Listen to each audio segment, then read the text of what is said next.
property, and personnel if doing so in open session would have a detrimental effect on our negotiating positions, and the chair so declares.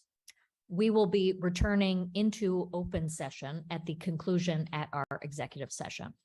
All those in favor of entering into executive session, please say aye. Bernard. Aye. John. Aye. Miriam. Aye. Mike. Aye. And the chair votes aye. Thank you so much.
Recording in evening. progress. This is the Select Board's regular meeting for Tuesday, September 13th. My apologies that our executive session ran a little late. So let's dive right in. News, announcements, and updates. I have a few, and then I will open it up to other board members. I wanted to first do a big thank you to the town clerk and his staff for pulling off a successful state primary election last Tuesday, September 6th. Weeks of work goes into this process, and now they are just a few weeks away from the next one in November. Thank you to the town clerk staff and all of the poll worker volunteers that stepped up. But I want to individually name the town clerk's office because they're just really terrific. Alicia Hill, Farisa Jimenez, Danelle Diaz, Catherine Lopez, who I believe is expecting in December, Tristan Conway, Jessica Jean Lewis, Jaden Hernandez, Michael Hecht, and their Steps to Success intern, Giselle Rosario. Thank you so much for all of the work that you did to successfully bring us a democratic election. Then I want to mention next Sunday, September 18th from 11 a.m. to 3 p.m. in Coolidge Corner will be Brookline Day after about a 2-year hiatus. And you will find each select board member wearing a very particular t-shirt that I bought them. So stay tuned. We have an ARPA update. Miriam, do you want to say a few words about that? Yes, thank you. So as promised, we told you we would take a little summer hiatus from ARPA and come back in the fall, and here we are. Please join us at our next ARPA meeting, which will be September 23rd, Friday, September 23rd at 2 p.m. We will be giving an update on round 2. So here's the highlight. We expect to open applications for round 2 right after the new year. So we'll be talking about revisions to the process, getting updates on where we are now and how we're going to be moving forward.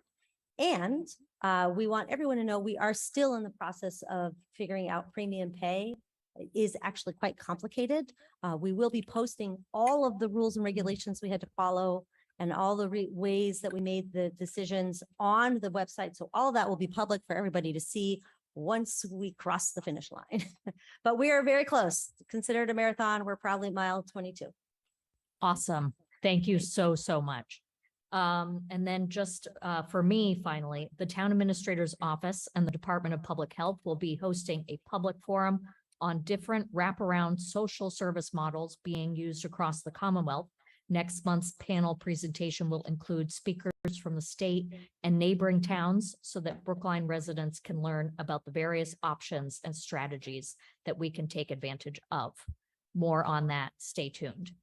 Any updates, Bernard? I just wanted to mention that our 9/11 event this Sunday was a success, and it is going to be shown on the BIG's YouTube channel, or it is being shown now. If you missed it, it's an opportunity that we use the events, the tragic events of 9/11. As an opportunity to sort of express to our first responders, from the dispatchers to the police and fire to the EMS, our appreciation for the terribly difficult jobs that they do. So it was a success, and thanks to everyone who came. I think there were most board members there, right? Excellent. People appreciated that. It was a very good ceremony. Oh, I have one. Miriam. I want to just mention the Lars Anderson opening too, which I went to, which was fabulous. Really, Erin and her team did just a fabulous job, and we're in that park all the time. So got to watch all of everything being done and redone and fixed, and it was really a wonderful ceremony. Yes, Lots go of cupcakes. go to Lars Anderson and check out the pergola. John? Too many things and not enough time. So yeah, Brookline Day at the Coach Corner is Sunday, and Porch Fest is Saturday. So I urge people to sort of just do their Google searching and get all the information about both of those events. It's going to be an amazing weekend in Brookline. And it was a wonderful Friday last week when we gathered to celebrate somebody who's sitting here with us tonight. And that is Mel Kleckner. It's been a wonderful experience serving on this board so far. And part of that is getting to work with Mel, getting to work with the staff that Mel has around him, terrific people. And part of the joy of that event on Friday was developing a deeper appreciation of what a real team, we have in charge of things at Town Hall. People who really work well together and support each other. And that's always good to see, and you don't always find it in organizations. So Mel, for all of the things you do, but also for that in particular, for the team that you have left us to continue the good work. Thank you so much. Yeah. And I warned you it'd be a lot of things that I wanted to mention. In addition to Heather's thank yous having to do with the election, I want to thank the two candidates, Tommy Vitolo and Raul Fernandez, who, having been a candidate myself, and all of us here on the select board share that experience, it takes a lot out of you, and it requires a real solid commitment. And I don't know when I've seen two people in an election contest work as hard as they did, and knock on as many doors as they did, and do their best to get a turnout of voters. And congratulations to Tommy, but also congratulations to Raul on having run a very good contest. And thank you and congratulations to the voters. 28% turnout isn't stellar, but it's not bad either. And there did seem to be a little bit of a boost in turnout and a boost in interest in this particular state primary. And I think that's all to the good. Any other? Mike? No? Okay, let's move on to public comment. And here I am again. So thank you to those of us who are joining us for public comment. An opportunity for us to hear your perspective on the issues in Brookline that matter to you. Here's a few rules.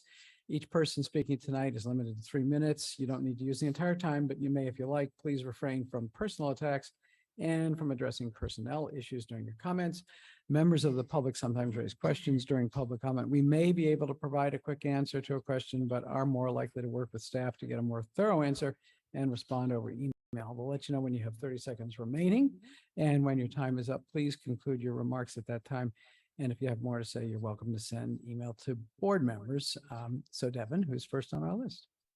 The first person signed up for public comment is Trisha Vincasey. You've been promoted to a panelist. You can unmute and share your video. Your 3 minutes will begin. Good evening, members of the board, and thank you for giving me this time at your meeting. I was unable to attend Mr. Kleckner's reception last Friday. As Devin said, my name is Trisha Vincasey. I'm the Northeast Regional Director for the International City Management Association. Some of you may be familiar with that. It's the International Association for Professional Managers and Local Government Professionals worldwide. And Mel may be well known to you in the town of Brookline, and he's certainly well known to other managers in the Massachusetts Municipal Association, which you probably heard about on Friday. But Mel is also known throughout the country. He served as the ICMA Vice President representing the Northeast region from 2005 to 2008, and also served on a number of committees. I'm sure you're aware Mel's had 40 years of service in the local government profession, starting in Arlington. I met him in 1988 in Wilbraham. He left to go east to work in Belmont and Winchester and then Brookline. I stayed out west and am still located there. So I did not make the jaunt to Brookline, but I did want to take a few moments of the board's time to recognize Mel's service through ICMA. And we have a very special recognition for members who have devoted their time and their professional expertise and career to upholding the finest principles of local government management and our high ethical standards to the local government profession. So on behalf of ICMA, I'm pleased to present Mel and to show the board this ICMA lifetime membership. I don't know if you can see it on the video, for outstanding service. And accompanied by that is a letter from our executive director, Mark Ott, and I just want to read one sentence from that. Overseeing and improving the day-to-day operations in local government requires vision, patience, and dedication. During your long career, Mel, you have undoubtedly enhanced the quality of life in and effectiveness of each of the communities you have served, as well as those you have supported, and your accomplishments will have a lasting impact on community leaders, residents, and staff. As an ICMA member for over 40 years, you dedicated yourself to the faithful stewardship of the public trust by embracing and upholding ICMA's code of ethics. We thank you for maintaining these principles. So I want to congratulate Mel on the occasion of his next journey after serving the local government profession in Brookline for the last 12 years. He's also a personal friend, and I know I'll be seeing him. And congratulations, Mel, on your lifetime membership. And thank you, members of the board, for giving some time at your meeting to recognize Mel again and thank him for his service. Thank you. Trish, you're the last person I thought I'd see in public comment about the Brookline Select Board meeting, but thank you very much. And thank you, Mark, for that great honor. And I'll be talking to you soon. The next person signed up for public comment is Elizabeth Mora. You have 3 minutes and you can begin when you're ready. Thank you very much. I'm here as a resident of Beale Street, 49 Beale Street. My wife and I live next to the Pine Street Inn, which are properties at 51 and 55 Beale Street. We have lived next to them for 20 years. They came when we did in 2003. We have been proponents of theirs. We have hosted meetings at our home with Lyndia Downey and the Brookline Police to try to assuage neighbors from concerns about them because there was good management on site. There has not been management on site, is my understanding from Devon and Pine Street. The contract through the town requires Pine Street Inn to have a house manager. They have not had a house manager for several years. This, in combination with the pandemic, has created havoc here. I'm here representing many neighbors on Beale Street who have deep concerns about the lack of supervision, order, control, management at these two properties. There are records of calls weekly to Brookline Police with concerns about violence. And Devon has a video that I sent her from our cameras from 3 weeks ago. Drinking, drug dealing, yelling. It's not getting better. I understand you all approved a house manager candidate 2 weeks ago. They have yet to do anything about it. Since Elizabeth Kane, who's not here today, but Terry Keene is here and he will, I think, speak after I do. Elizabeth came 2 years ago. Devon has been named. Pine Street has not made any noticeable progress toward the management of the houses. So I believe that the only leverage that we have is through you to hold up the license in getting them to increase management. The model can work. It has worked here when there has been an active house manager reaching out to neighbors, asking how everything is going. Yes, there is an occasional problem, but we have someone to call. The people on site now, they're staff, they are peers of the residents. I had to call on Saturday. Someone was yelling violently in the back of the house. The police came, the staff said that the person was yelling at someone on the cell phone. That's not true. I watched the person with my own eyes. She was in an altercation with another resident. You have 30 seconds. So I will give my 30 seconds to Terry. I implore you to use the power that you have to get some action here. The next person signed up for public comment is Terry Keene. You've been promoted to a panelist and your 3 minutes will begin when you're ready. Thanks very much. It's also a pleasure for me to have the opportunity to meet with you and to see Brookline's democracy in action. My name is Terry Keene. I'm a clinical psychologist. I've been at the VA for some 45 years. I am a resident of Monmouth Street, and I've been here. This is my 33rd my family here in Brookline. Monmouth Street backs up to some of the other Pine Street Inn managed houses. And for the last basically coming up to 3 years, there have been significant problems. Again, these houses have been here for a very, very long time. And I would like to just point out, though, that for the first 20 years that I lived here in our neighborhood, which is a beautiful neighborhood, there were no children that lived here. There are now, just in the 10 houses at the distal end of Monmouth Street, there are now 14 children, and I think 11 of them little girls. The demography of this neighborhood has changed dramatically. So the sex in the backyard against my car, the noises screaming out, the trading of drugs in our little park on the corner, and the shouting from the houses, which really never bothered me because this is an urban area, supposedly.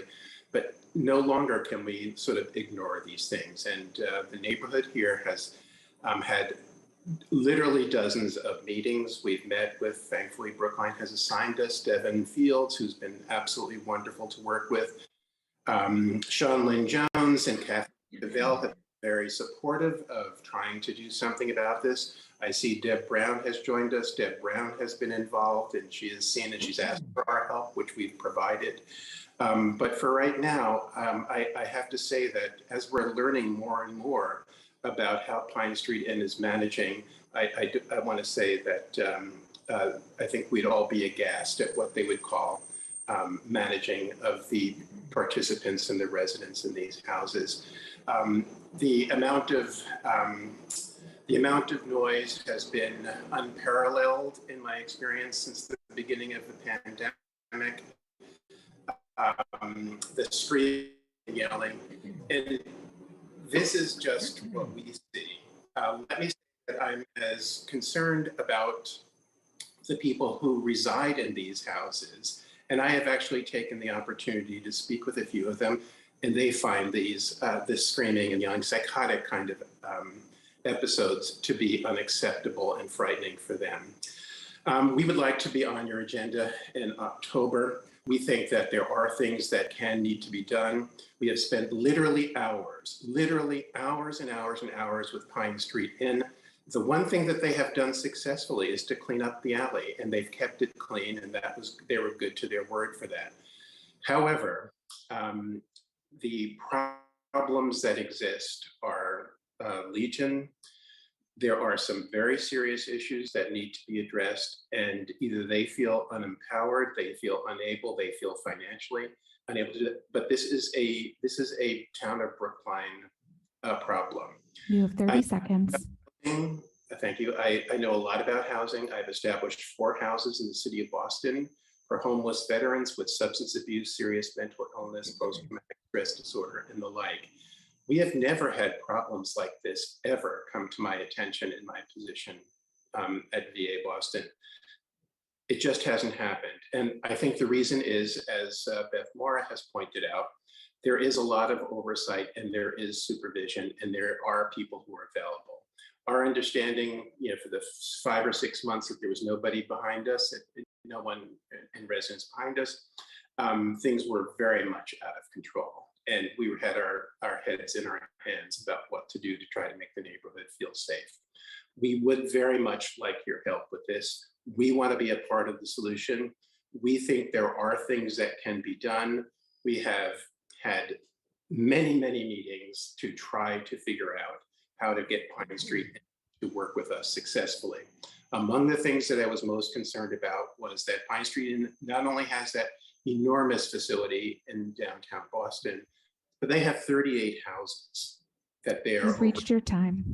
Thank you very much for your help on this. We need this to protect our neighborhood. Thanks. The next person signed up for public comment is Deborah Brown. You've been promoted to a panelist. Your 3 minutes will begin when you're ready.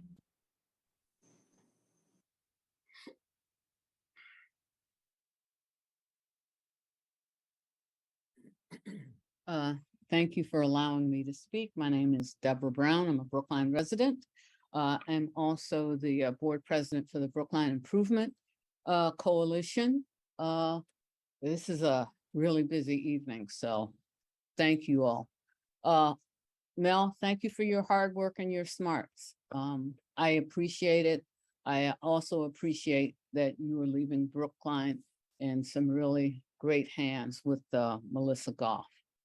I had wanted to talk about 3 discrete issues, but I am going to say with my big hat on, if anybody has a problem with our property, which is 1017, feel free to call or email me. The people in the surrounding area have my information, and I will show up. I will show up. So I just wanted to get that out of the way. The next thing I wanted to talk about very quickly is salary administration. And that has to do with, you know, just talking to town employees, and they're feeling like they're underpaid. And very quickly, you know, just I think we need to figure out how to retain our employees and make them feel more valued. And select board, I ask for you to actually, you know, work with HR to figure out what other communities are doing that are equal sizes. You know, the administration can be between departments, but also other communities. And I would like us to be in that top tier of salaries that we offer our workforce. I'd like a plan, and I honestly would like to see the town implement it within 3 years. Next thing that I wanted to talk about very quickly, and I know that, you know, this is going to be on the ballot in November. We really need to repair our firehouses. I've been to 3, and each time I leave sadder than the last time. And, you know, conditions like that are demoralizing, and they're also very unhealthy. So lastly, I wanted to applaud the police department for their $301,039 Department of Mental Health grant that they received for a crisis intervention team. I have a simple request. Before select board approves it, I recommend that those funds be shared with the health department and the Brookline Mental Health Center. Collaboration is, you know, among the departments and different programs is essential. You have 30 seconds. Much like these programs are not just a one-off, one entity, it takes a myriad of organizations to play a critical role. So I would ask that you really divide the money up, press for collaboration, and as an outcome measure, really hold the recipients, regardless of how you distribute it, to address the question of how they will deal with racial equity.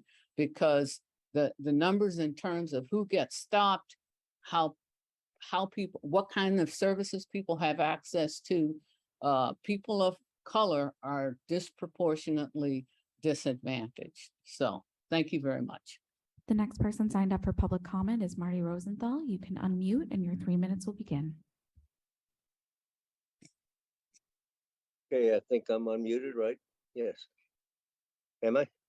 You are, yeah. Marty, if you could just get a little closer to the microphone. I've got a new laptop. I don't know how it's working. Better that all now. right? Perfect. Okay, thank you very much.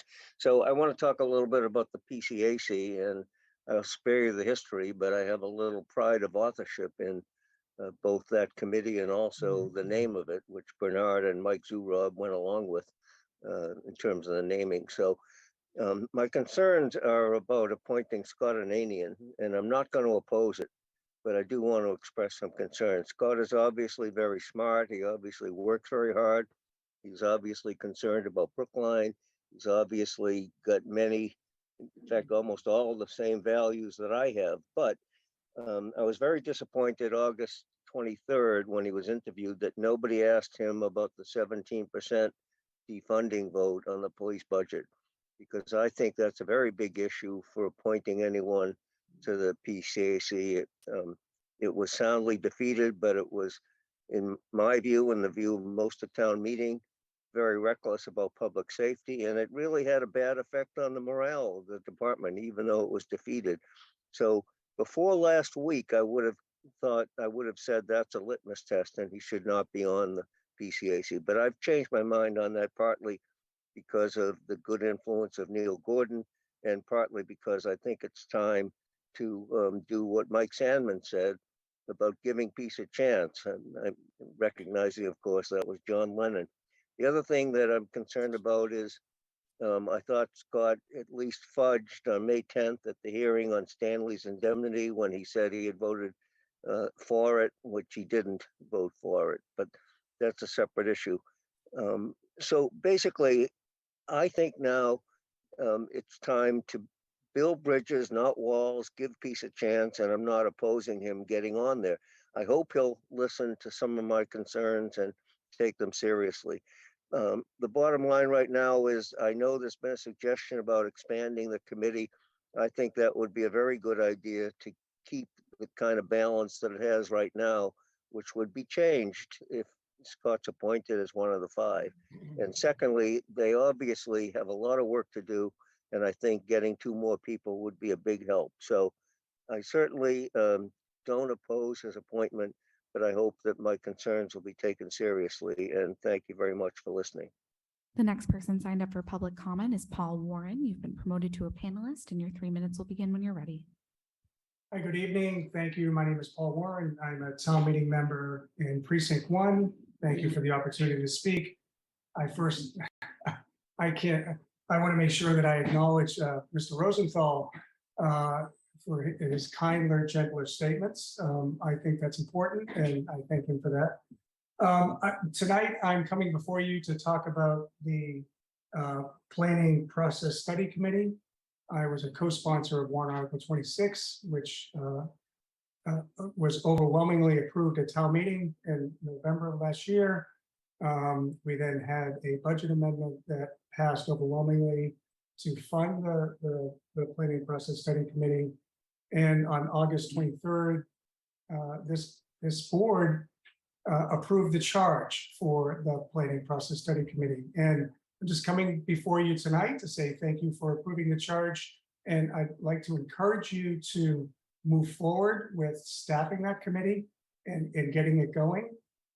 As Kara Bruton had mentioned in her discussion with you and also in her memorandum to you, it's imperative that we get started on this process so that a budget can be developed and prepared for next year's Springtown meeting. And that work really needs to be done by the end of October, early November. So I'm asking you this evening to please move forward with appointing the committee. I understand that a number of individuals have put their names forward, all quality of individuals, and I would hope that within the next week or two that you would approve those appointments and let this committee do their work. Thank you so much. At this time, there are 24 attendees. No one has used the hand raise or Q&A feature to indicate they'd like to make a comment. Okay. Any comments by board members before I start getting into the miscellaneous? Okay. I will move the approval of the meeting minutes from August 16th and August 23rd meetings. Any objection to taking them together? Okay, seeing none. Moving the approval of those meeting minutes. Bernard, Aye. John, Aye. Miriam, Aye. Mike, Aye. and the chair votes aye. And then is there any, we're running quite a few minutes behind and we have a couple of public hearings. Are there any objections to just going straight to the vote on the miscellaneous without me reading it out loud? You don't need to Miriam. read it out loud, but I do want to discuss that grant to the police department. It's a separate Oh, it agenda is? item. Oh, Yeah. good. Yeah. All right. Oh, yes, it is. Thank Yeah. you. Can I also Bernard? just mention the Proclamation. Yeah. Sure. I won't read it, but just want to say a couple things about it. Yep. Now? Right now. So Jim Hennessy in his life is, get my mouth together. Start again. Jim Hennessy and his wife Carol were longtime teachers and coaches in the Brookline schools. And Jim, who was born and raised in Brookline, was also an umpire in many local Little League, high school, and adult softball, baseball games. On August 30th, Jim umpired his final game, a game between two local adult softball teams. After the game, there is a really festive celebration reported on WBUR, reported in the Globe and a couple of TV stations, where the community came together. People who knew him from his umpiring days, as well as from the time that he and his wife taught in the schools of Brookline.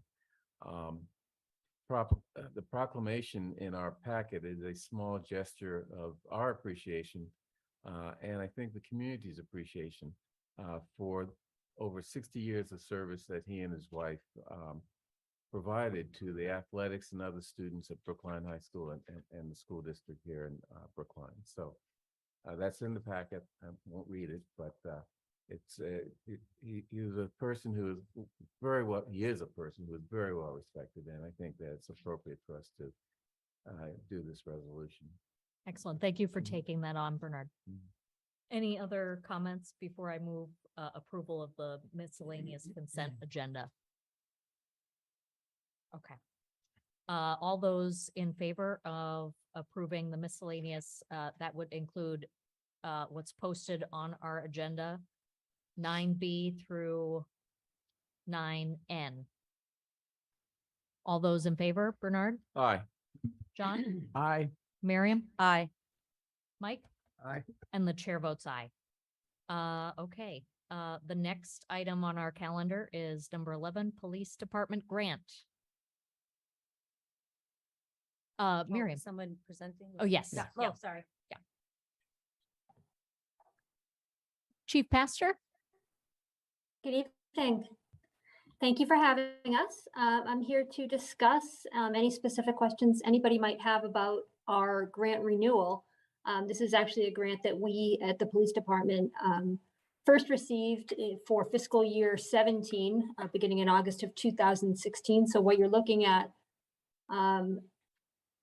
is a result of small increases that have occurred over the past 6 years to bring us to where we are now with a total amount of just over $300,000 to run our crisis intervention team, technical training and assistance center for Norfolk County and the greater Boston area. So what was brought up in public comment, the idea of sharing the resources. This is a state-funded grant. I assume that there are a lot of things that you have to dot your i's and cross your t's. You're able to use the funds in certain ways and not others. What are some of the limitations of using the funds? Sure, it's absolutely correct. And I do admire and respect the spirit that was behind Ms. Brown's comments. I'm always all about collaboration. However, this grant is very specific to funding police departments who do jail diversion work, to be training centers for other police departments. And in this most recent increase, we expanded our capacity to be able to serve more in a role to offer officer support, in a peer support model, not only for the officers here in Brookline, but also across the region. Any questions from select board members? Miriam and then Bernard. So congratulations. I'm glad you guys keep getting, it's important, especially because we're on such a limited budget to keep getting more outside funding. I guess I have two questions, and the first is related to this specifically, and the second is more general, and more for Mel and Chaz, and maybe Mike, and it's coming. So, so the first is while this money is coming in and it's earmarked and it's very specific, sometimes what we do in my shop is then we take money that is less specific and move it around, right? So the question is, maybe we can't use this particular money, but maybe it frees up a little bit of money to move around into some of those other spaces. Fungibility, I love as that Harold word. Peterson, one Yeah. of our tax assessors, would say. So I would love to hear, it doesn't have to be right now, but I would love us to think about it in that way in terms of collaboration and sharing and, how do we have a more holistic approach? And that's one of the ways is we have a more holistic approach. The second thing I would say is this is, a good opportunity to talk about, maybe not talk about, but to say, I want to continue this conversation about cahoots. Mel's already, where I'm going. So I did give you the warm up. Thank you. I can't specifically speak to the terms of this grant. I believe it is, as Acting Chief Pastor said, fairly dedicated money. Whether there's fungibility, I don't know, but as Heather mentioned in her opening comments, we're going to be running a forum on this whole topic. And, this should be a topic of discussion, is this grant and what's funded and how it works within the system. And we're going to have other folks, the Mental Health Association, someone from the state talking about their diversion program, their new program, as well as some communities that have actually tried some creative things. Amherst is already committed to being part of it.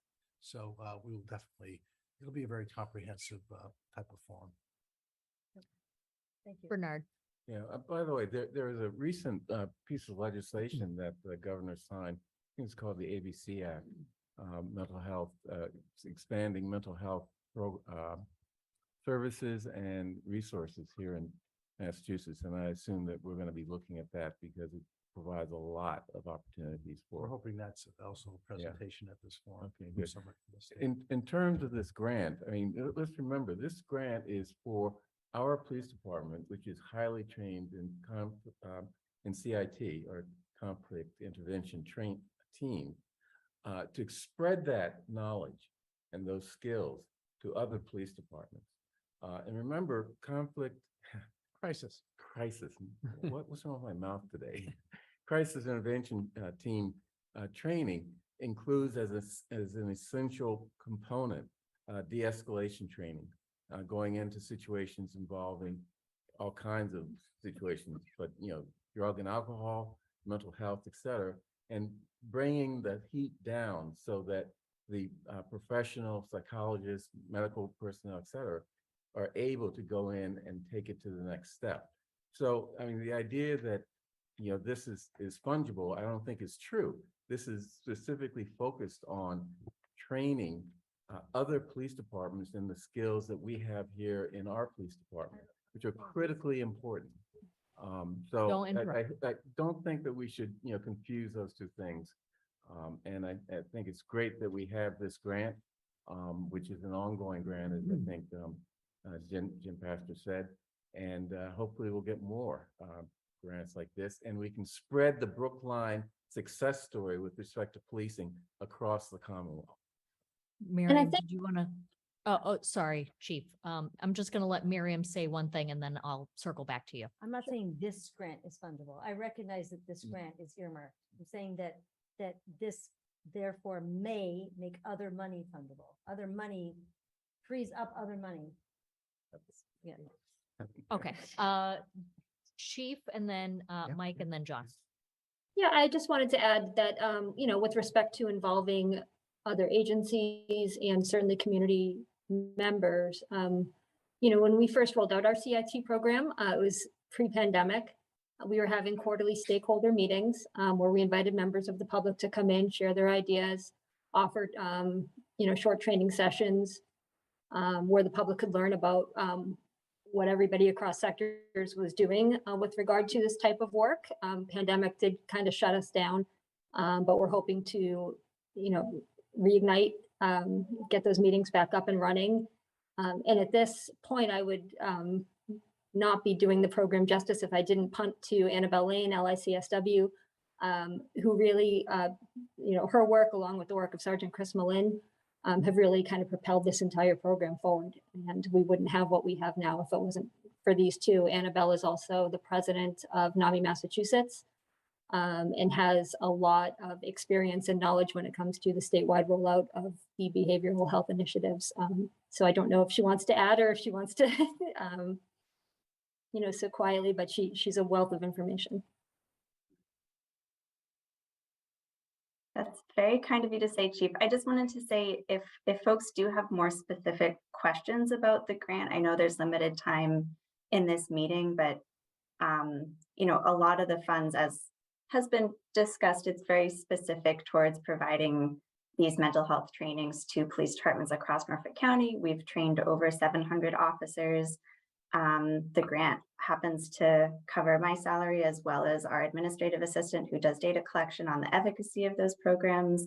And it also, so the model of the training is that it's a collaborative training. So there's police presenters as well as clinical presenters, as well as lived experience presenters. And so a significant portion of the funds actually goes to provide stipends for those presentations from local community service providers to kind of share their clinical insight and also let officers understand what the local resources are that they can connect folks to. The whole goal of these trainings is, as Bernard said, de-escalation and helping connect people to the actual resources that they need to stabilize and recover from whatever crisis brought them to police attention in the first place. Thank you both. John and then Mike, or was it Mike and then John? Sorry, Mike. I just want to mention that we have at least two people in the police department with master's degrees in social work now, with Chief Pastor's completing her program.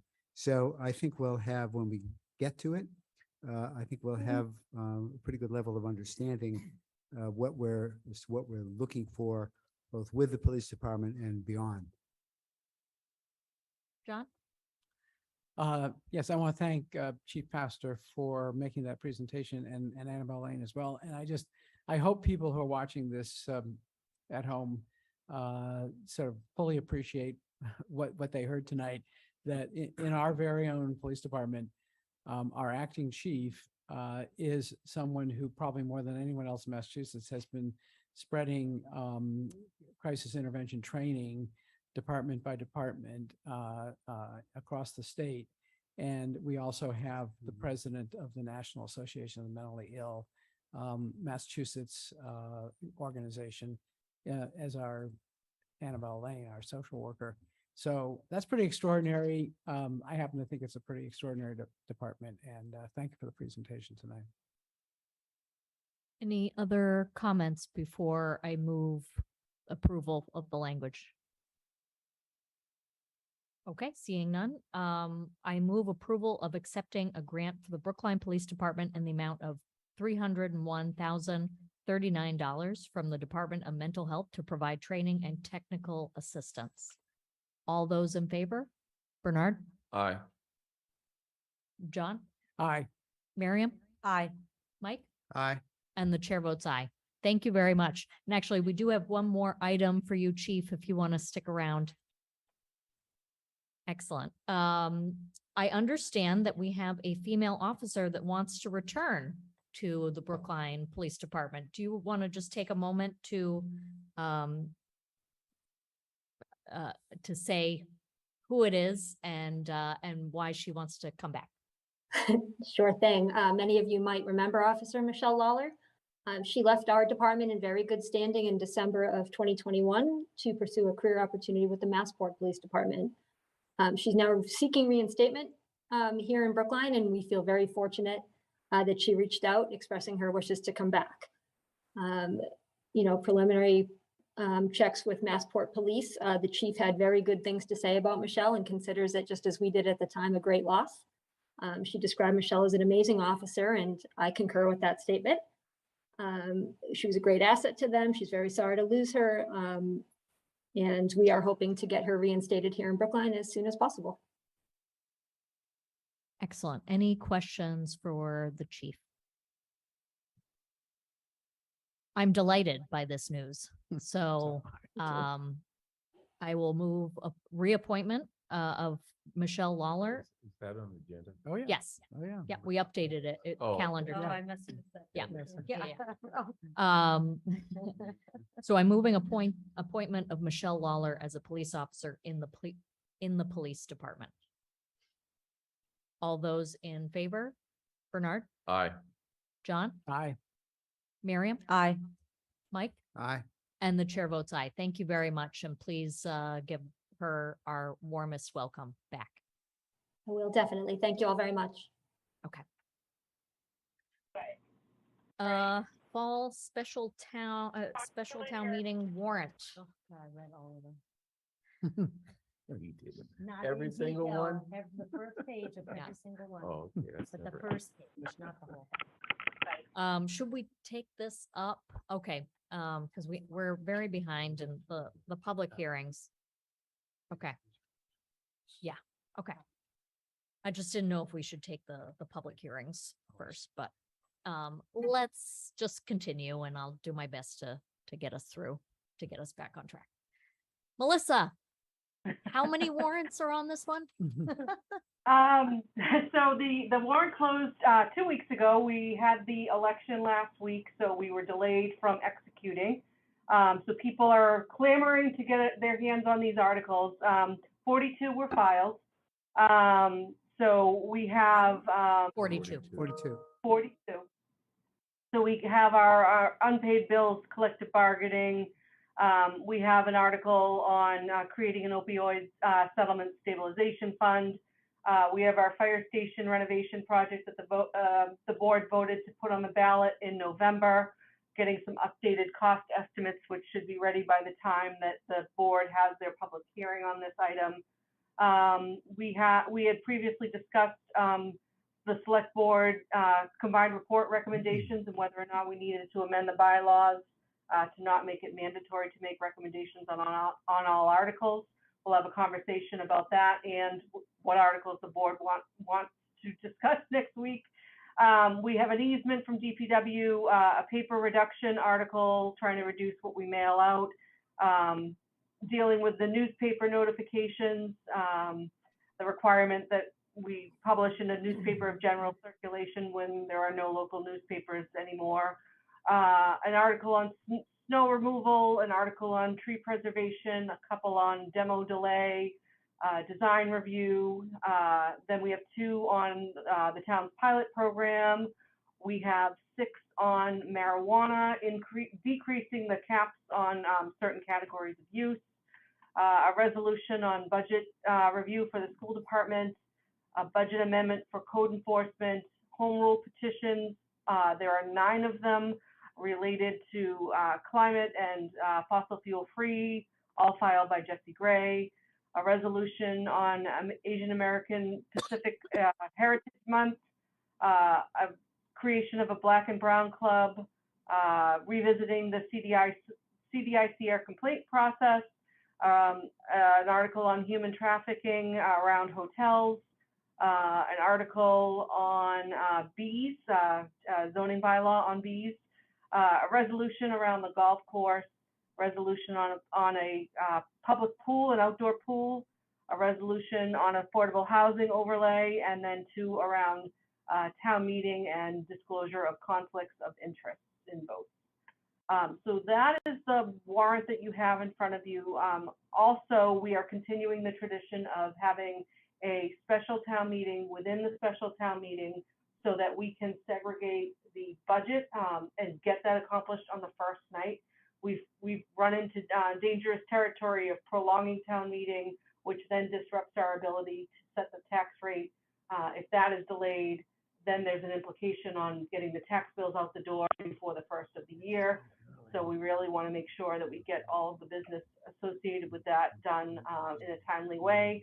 I have a memo that I've also prepared for the board, calling for that special town meeting. You've got vote language in that as well. In that, I included 2 articles, one around the budget amendment. We're going to be doing a whole host of things with that budget amendment in all different areas. Tried to capture that within my memo. And then I also included an article for the peer school.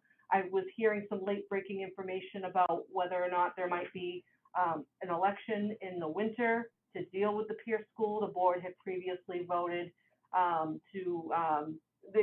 you basically chose to not submit it for the November ballot because there wasn't enough information on costs.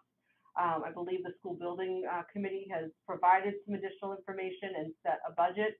And so I put an article in this special town meeting in the event that the plan is still for a winter election, but you also have received information from the town clerk providing his concerns on the challenges that would impose upon him and his office on the heels of a statewide election.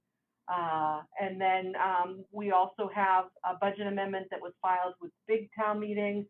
The board would need to consider whether or not it makes sense to pull that into the smaller town meeting to keep the budget kind of wrapped up in one spot. So that's what you have in front of you. And if you have any questions, I'm happy to answer. I have a couple of questions. One, I didn't see the warrant article that we discussed as a board to address whether we could pick and choose which warrant articles we weighed in on. So Did that's I just Article 5. misread it?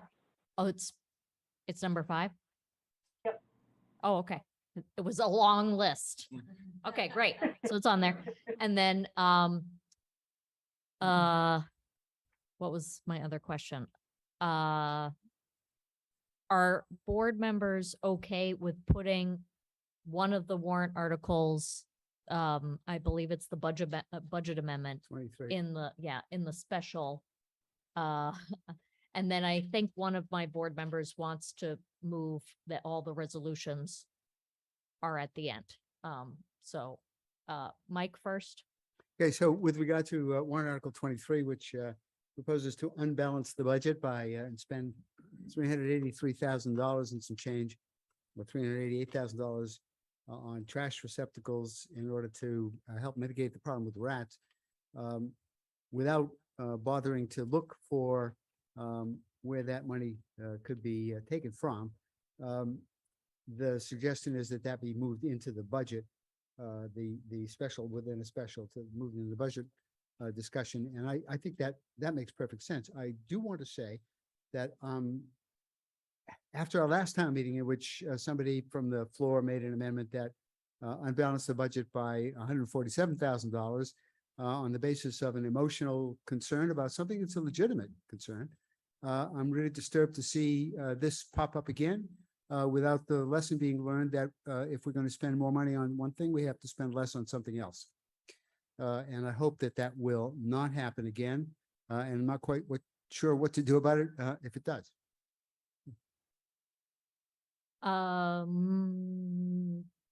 Bernard and then Miriam.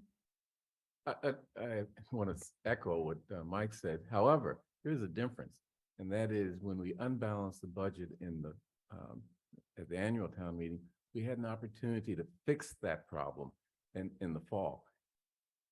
This doesn't give us an opportunity to fix the problem that it creates. Yep. So I mean, it's actually a worse situation. But at any rate, let me just say that I submitted a warrant article. It's warrant article 35, and just for the record, it was missing some magic words. And I talked to the moderator and to Melissa to add the magic words at the end or act on anything relative thereto. So, for the record. Hamilton's elastic clause. That's normally something that the moderator allows.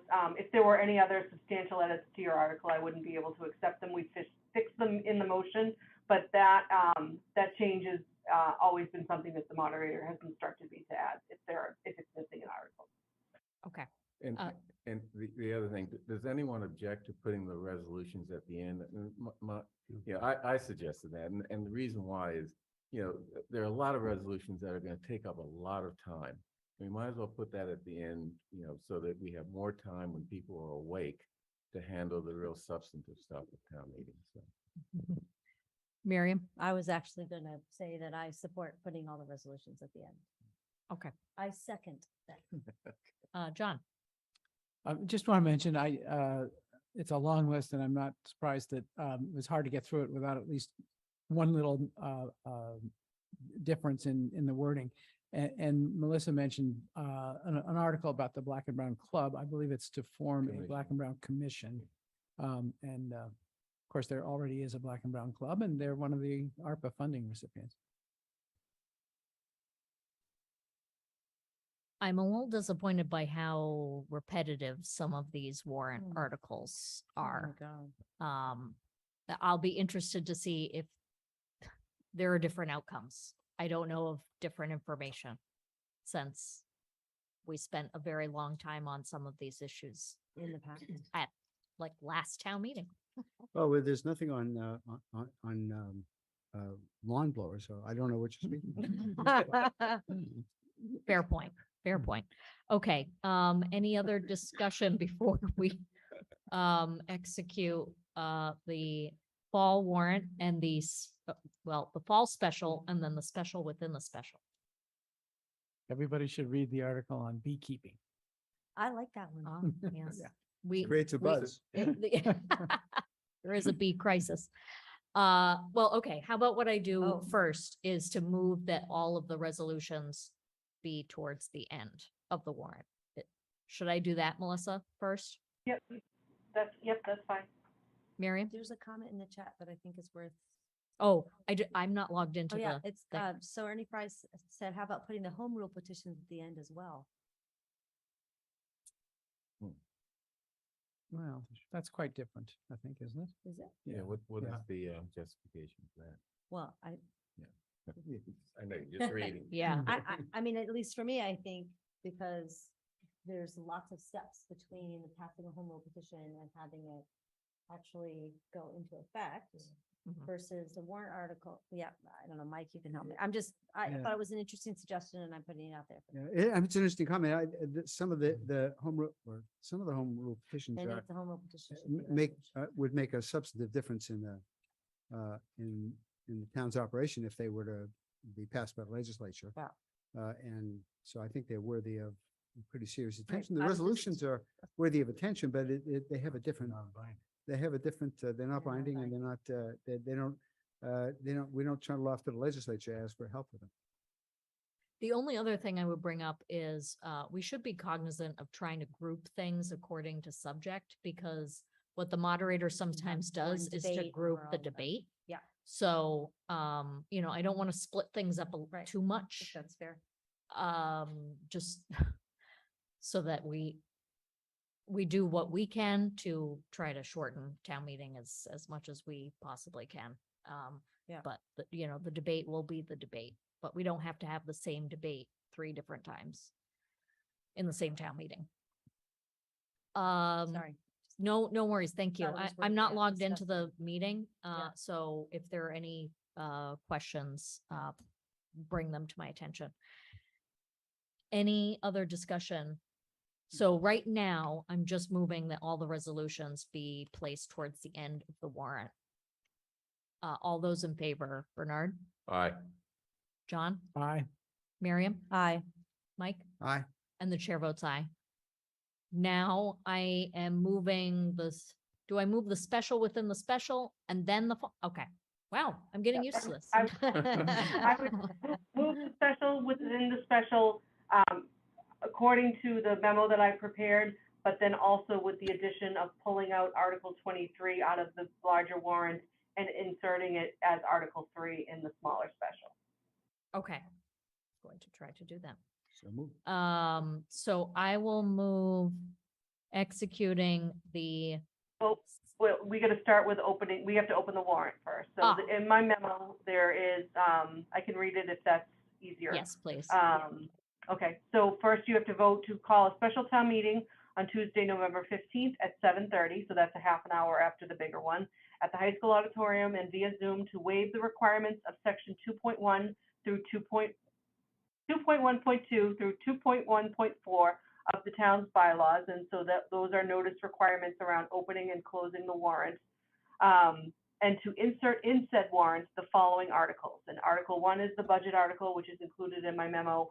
Article 2 is the appropriation article relative to the Pierce School. And then Article 3 is the Article 23 pulled out of the big special and inserted into the smaller special. Great. I move all of that Melissa said. All those in favor, Bernard, Aye. John, Aye. Miriam, Aye. Mike, Aye. and the chair votes aye. And then Melissa, would Then- you do me Then the we need favor to of, yeah, execute the warrant for the November 16th second special town meeting. That's the next vote. oh, great. Wow, I thought there was going to be more. All those in favor, Bernard, Aye. John, Aye. Miriam, Aye. Mike, Aye. and the chair votes aye. Then the next vote after that is to execute the warrant for the larger November 15th special town meeting, less Article 23. Okay. That. All those in favor, Bernard, Aye. John, Aye. Miriam, Aye. Mike, Aye. and the chair votes aye. Thank you so much, Melissa. We're gonna take a that'll- quick pause from taking up those 3 warrant articles now that we've executed the warrant. Because we have a very patient person who wants to be interviewed for the Police Commissioners Advisory Committee, and we have been keeping him waiting.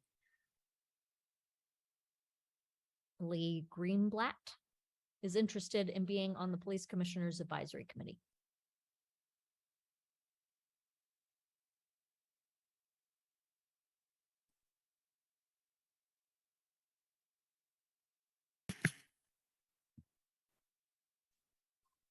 Hi, Lee. You've been promoted to a panelist. You can unmute and share your video if you're comfortable. Yeah, can you hear me? Yes, we can. Let me turn the video on. Here we go. Hi, how are you? Thank you for having me. Excellent. So why don't you take 2 minutes to just describe who you are, why you're interested in this position? I'll open it up to questions. Great. My name is Lee Greenblatt. I live in Brookline. I actually am a lifelong resident of Brookline, graduated Brookline High, raised my children here, and I've been very actively involved for the last 8 years working with the Brookline Police as a CERT member and an MRC member. And I've gotten a really good experience working hands-on with them and see how valuable they are to the community. I know a lot of them personally, and I just see over the last few years with all that's gone on in our country, all that's going on in Brookline, I think it's a great opportunity for someone with a fresh voice and fresh eyes. I've never been involved in any committee in the town at all, but I think it's something that's important to me and important to my family, and to be able to have a fresh voice and hear what's going on. And I am definitely, just to let everyone know, I'm definitely in favor of making sure the police department is supported. I do not believe in breaking down the police department and changing the way it works. I think we should bring it up. In fact, just very briefly, you had on Chief Pastor and Annabelle Lane. In my own personal family with one of my children, we had a ongoing mental health crisis, and Annabelle Lane, along with a couple of the police officers, have been absolutely amazing in helping. You can't solve problems like that, but they certainly have been amazing in helping understand it and how to manage it. So I just see from working with the police that they give so much to our community, and they give so much back, and they do so much volunteer work. And I just would like to be a set of eyes and a nice voice to help. And just a little bit about me, I've owned my own business for the last 45 years, so I'm used to working with personnel and people and committees and groups, and I'm pretty good at stuff like that. And I think it would be great to have someone like myself be able to represent a new eye. Thank you. Any questions? Bernard? Yeah, Mr. Greenblatt, thank you for applying to this very important committee. But give me a better sense of, how your work as a CERT officer or CERT member. It's a certain number, yeah. Yeah.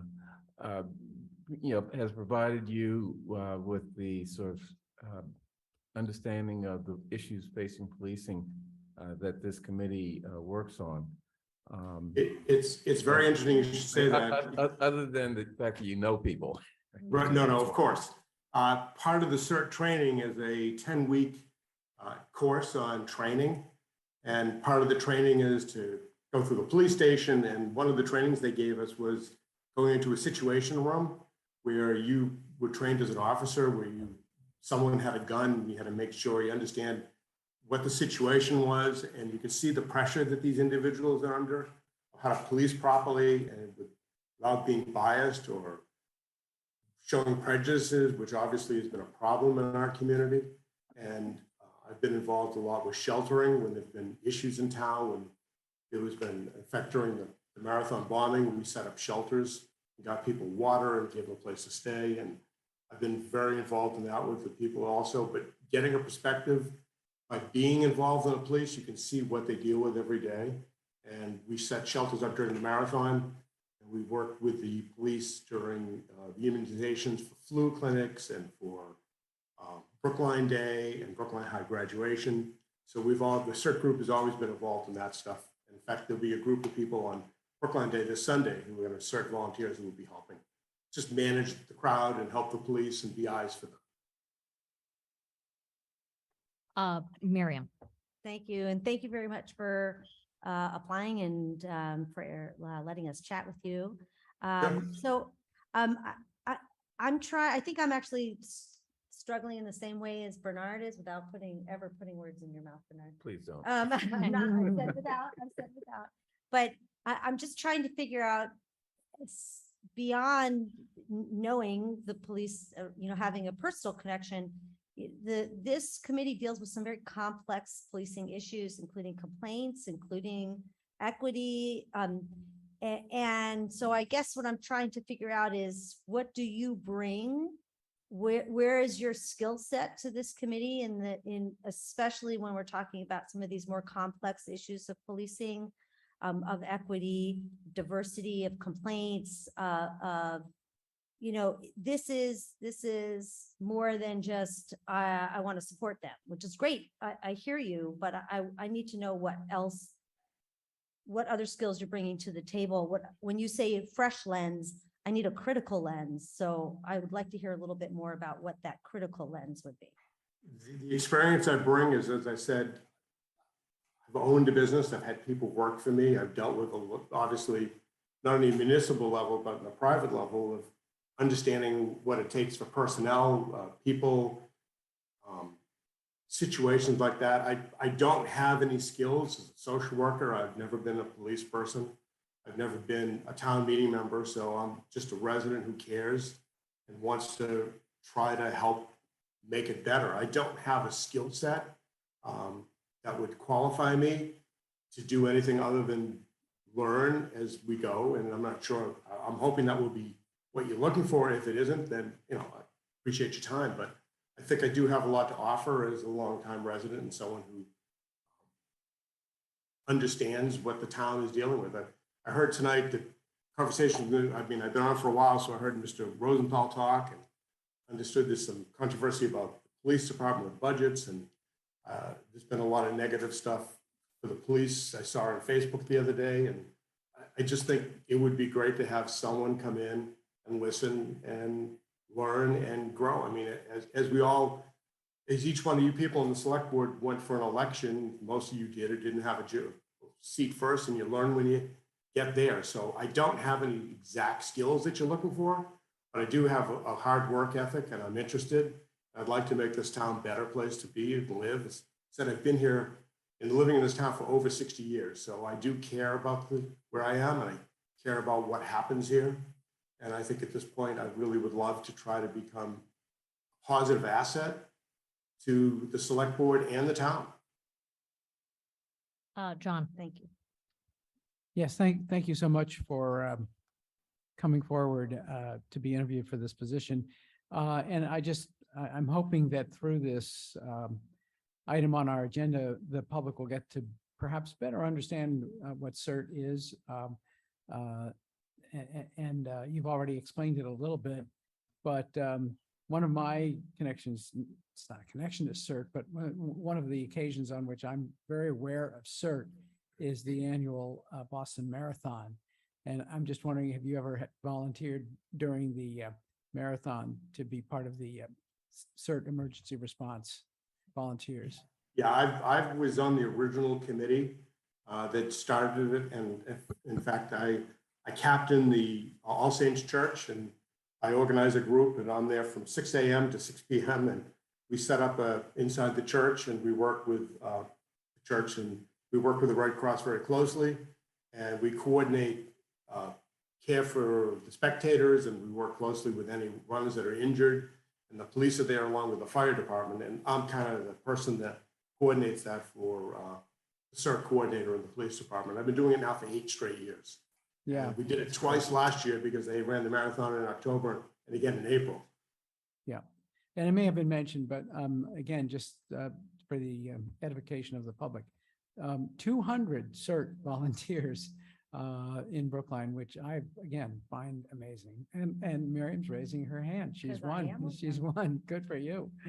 So again, mainly, I just want to say thank you very much, Lee, and thank you for coming forward to serve on the Police Commissioners Advisory Commission. My Okay. pleasure. Thank you.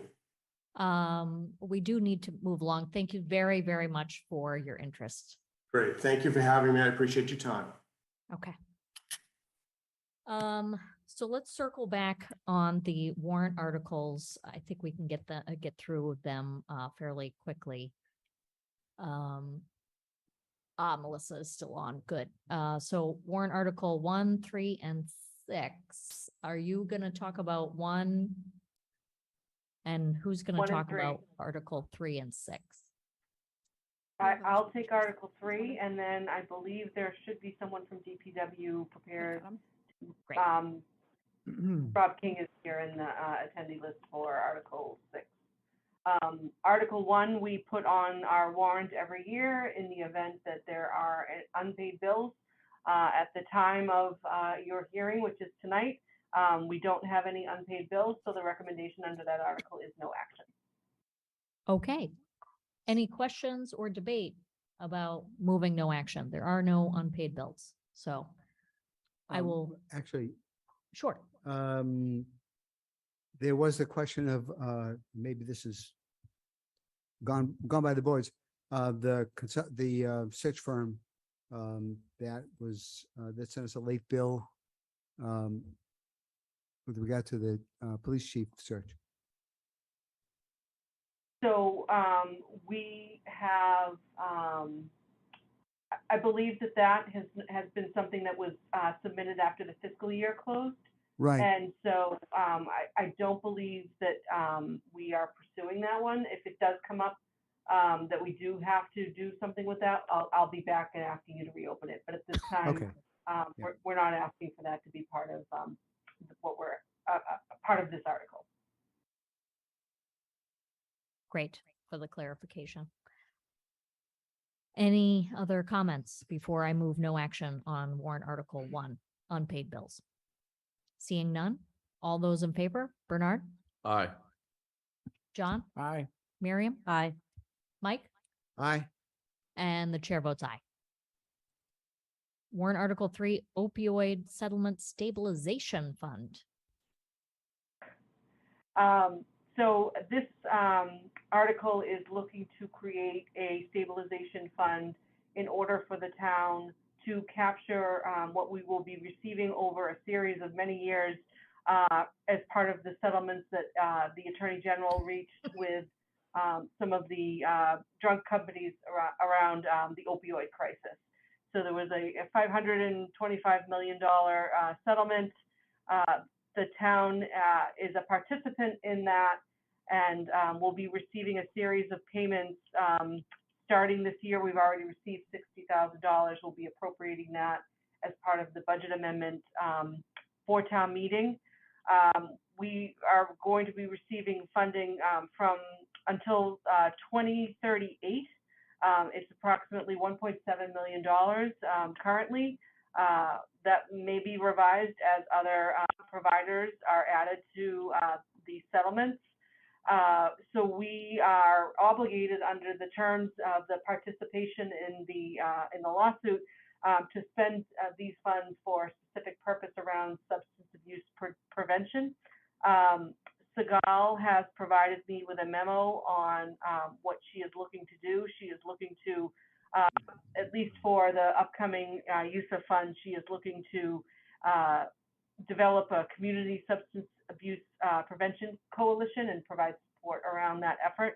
I have a memo from her that I can include in the backup material for this article, but essentially, and we can talk about that during the budget amendment as well, but essentially what we are trying to do, because these funds are restricted, the current rule around the way that the funding is flowing to the town is that it's general fund revenue, which then means that if we don't allocate it for this specific purpose, it falls to free cash at the end of the year.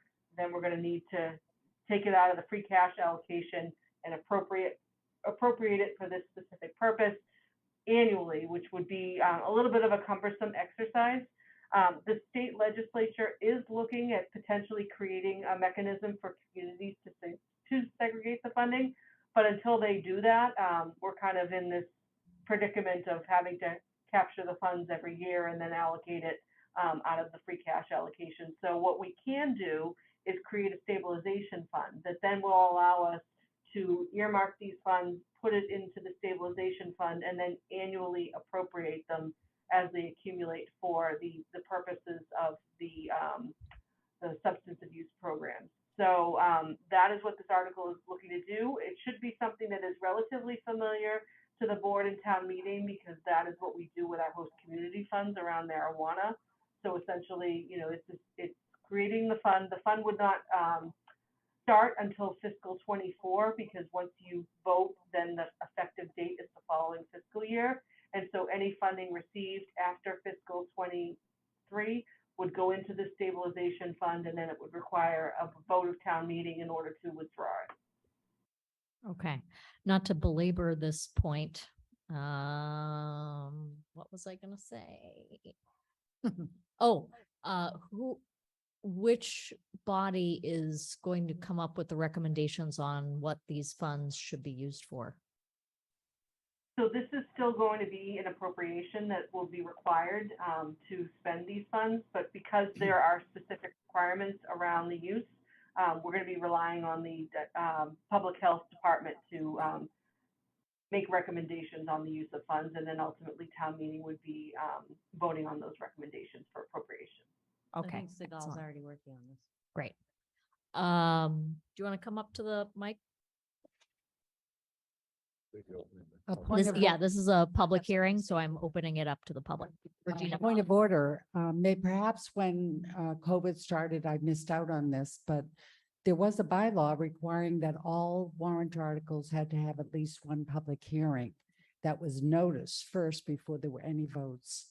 So unless you remove that, and possibly you did during 2020, which is the year I didn't pay as much attention, you can't take the votes, and you do have to do a public notice. This is a public hearing. You can't just declare it that way. No, it was noticed that way. Yeah.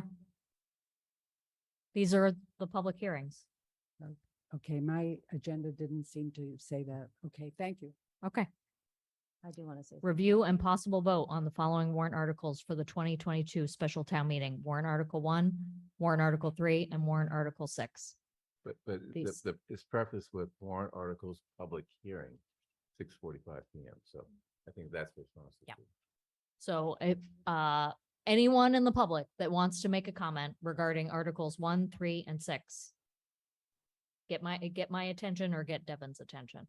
Miriam. I just want to say that, you know, I just feel like we have to one line to recognize all the people who've been affected by opioid abuse. This settlement is a drop in the bucket for all of the many families and many millions and billions of dollars of pain and suffering that people have endured because of the Sackler family, and Purdue Pharmacy. So I think it has to be said because we're talking about this money and using it to combat drug abuse and substance abuse, but it's really very tragic. That's all. Any other comments? Mike? Sure. As you know, the fire department is the first line of defense for all these opioid overdoses. And they are very brilliant at doing it. Do they get some of this money to the fire department, or where is this money going to be distributed and applied? Well, that was one of the questions I just asked Melissa about which body is choosing how to distribute these funds. The Department of Health will come up with recommendations, and then either the select board or town meeting will approve where the money goes. So it is possible for some of it to go to What- the fire department. Miriam. I would say is that I don't know all the rules and regulations, but there are bumpers on how the money can be spent. So I don't know what they are, so I can't answer your question directly. Maybe, but my guess is, if I had to guess, that money for Narcan will be made available, which is what the fire department uses. I'd be shocked if it weren't made available, but I would too. right. yeah. So the answer is probably, but I don't know what all the rules and regs are, but there are rules and regs that come with the spending of this money. So we couldn't just take it and say, we want to, right, build a pool, perfect example. It has to be used for certain purposes. Where can we learn what those purposes are, the restrictions, so that we can do an informed vote? I see town council wants to wade into this. Yeah, I was just gonna say somebody else can answer that. My hearing aid. So several years ago, the state passed a state law that all the proceeds have to be used for specific. Have now passed a guideline. I can email it to you. But Narcan would be a permissible use, but also Teva is one of the other parties are responsible. Part of their settlement is discounted Narcan. So that is going to be another way to get Narcan to the town, not just the settlement proceeds, but discounted Narcan and other opioid avoidance drugs directly as part of the settlements. Thank you. Devin, anyone from the public? At this time, there are 16 attendees and no one has used the hand raise or Q&A feature to indicate they'd like to make a comment. Okay. I can close Bernard. Let me just make a comment. Okay, let me make sure it's coherent. For many, many years in the Black community and Hispanic communities, there was an outbreak of drug usage. How that got into those communities is a question that is somewhat controversial. And it's only when the drug crisis hit certain more wealthy, more white communities that we really began taking this very, very seriously. And that's good. But I hope people just make the connection between the efforts we've made here in the Commonwealth to address the effects that criminalization of marijuana had on certain communities, connect that to the type of efforts we're making to address the opioid crisis on certain other communities. I just want to make that connection. I'm sure there's a more coherent way of doing it, but let's think about that as we address some of the other issues around marijuana use that we're going to be addressing going forward. So, Mike? There was an editorial in the Boston Globe, I think it was yesterday, saying that it was time to recognize that marijuana was part of the legal scene, and that the city of Boston in particular had lagged in granting licenses. And indeed, I was looking at the warrant articles that we have in front of us and comparing it with that editorial. There may be something from that editorial that we can use in the discussion at town meeting. Oh. Any other comments? Okay. So I'm gonna keep the public hearing open until we hear from Rob King on the, what is it, Washington drainage easement. I'll close all the public hearings at the end of that presentation. And so we'll vote on Article 3 and 6. Robert King.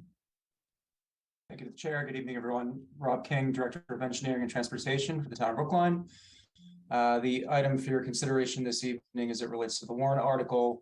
This would ultimately see if the town votes to support the select board, both acquiring and accepting an easement at a property that runs through 5 Washington that was ultimately provided as part of a license maintenance agreement with the town of Brookline. This would provide for a permanent easement that the 5 Washington entity would own, maintain, and connect back into the town-owned system at the corner of Washington and Bartlett Crescent. The short version of this is that there was a drain that ran between Boston and Brookline. That drainage system ran through a parcel. In order to realize the development that was being proposed by this entity, they proposed rerouting it around the proposed development. The town was in support of that. And ultimately, this request that we have before you this evening is to clean up those approvals and document them for the town. Excellent. Thank you so much.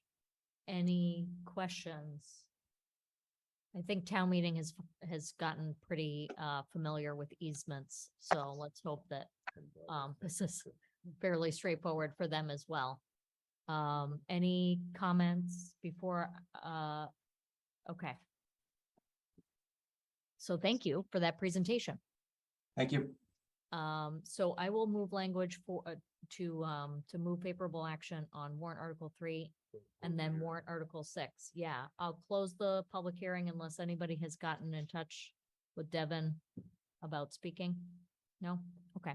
So the public hearings for the warrant articles on tonight's agenda are closed. Let's move into votes. I will move approval of warrant Article 3 on the opioid settlement stabilization fund. All those in favor, Bernard? Aye. John? Aye.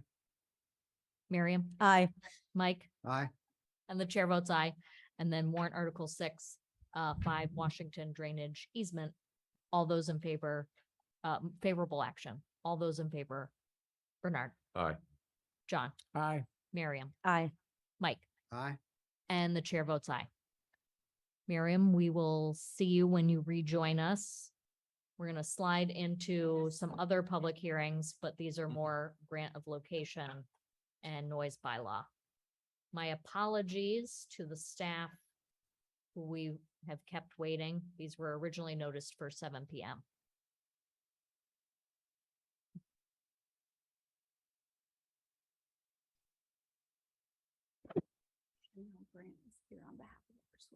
Okay.